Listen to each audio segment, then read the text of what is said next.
I sometimes now wonder if she ever really loved me. Was she caught up in all the drama of the game?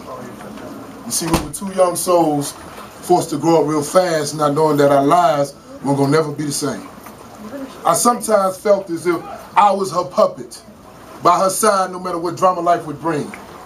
A fool in love, addicted to a hug, so I gladly helped her tie on the strings. Now at first everything was beautiful, you dig. I thought I had this woman of substance and class, with looks that could kill and so much sex appeal I couldn't let her walk by me without grabbing on that ass. I loved her very much. I loved her like I never loved anyone else. I wanted to do anything to keep her by my side. But our freeway of love, headed to marital bliss, became a long, hard, and bumpy, fucked up ride. You see, the road became littered with potholes and craters of infidelity, betrayal, and lies. I must admit, I wasn't no angel in this shit, but she drew first blood. Most of it came from her side. She do shit and lie, and I forgive her before she even told the truth. Even after every one of my mama said it wasn't wise. When I think back on it, I guess you could say I was a glutton for punishment, or a gullible sadomasochist in disguise. The more I tried to appease her, the more she would abuse me. Until finally I felt I had to take a stand. I was losing the fight for the woman I loved, so I took off the fucking gloves and I started ruling her with my iron hands. When I tried to talk it normal to her, she ran all over me.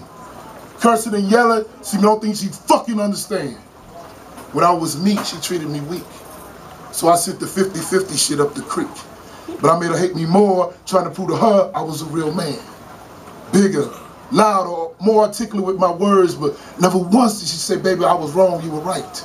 I could be standing on moral high ground, winning every single point in the argument, but in the end, she always wanted to fight. And she knew how to use her tears like a secret weapon on me. Whenever I said something she didn't like her pride, she'd have a nigga on his knees saying, please, baby, stop, please, because I was so in love with her, I couldn't stand to see her cry. It's like she had this voodoo spell on me. From day one, shit, I was hooked. Was it her face or smile or laid-back country girl style? Hell, it could have been the spaghetti she used to cook. I loved her so much I would have died for her. In my heart, I knew she wouldn't have done the same.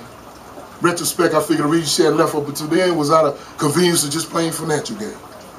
Now I know what you're thinking, Huggy. Why'd you walk away? Believe me, Lord knows I tried.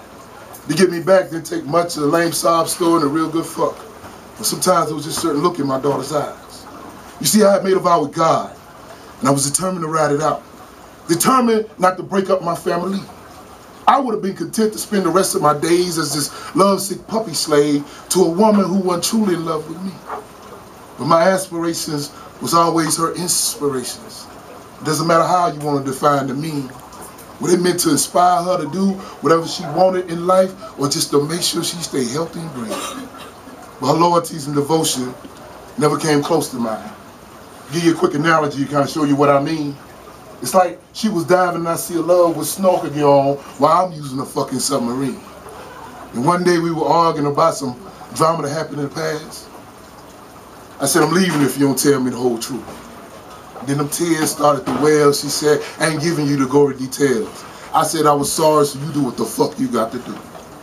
So I left and we separated, went through what I call the limbo years. Precisely 4.5 years to be exact.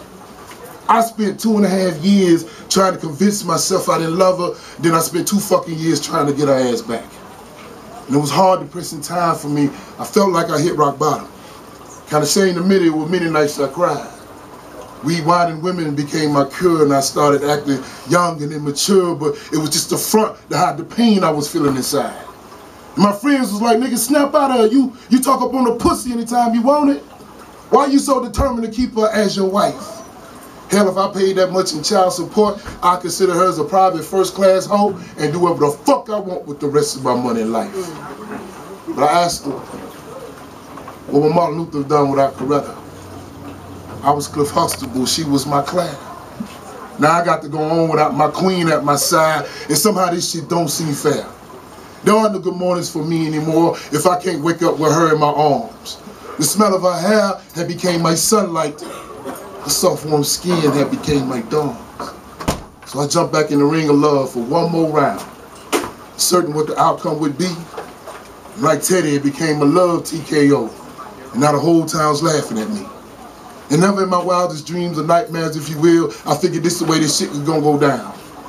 It's gonna take Smokey and a bunch of miracles to get her ass back now, cause she can give a fuck about the tears of a clown. She said, I finished my degree and I make good money. I answer to no one, I like living on my own. Here's some tissues for your issues. A part of me is gonna miss you, but I no longer need me a stepping stone. She said, I know you stood by me when most cats would have left, but I'm sorry, that's just the way it's gonna have to be. She said, I'm free at last from all that devilment of the past, and she wasn't trying to relive it by coming back to me.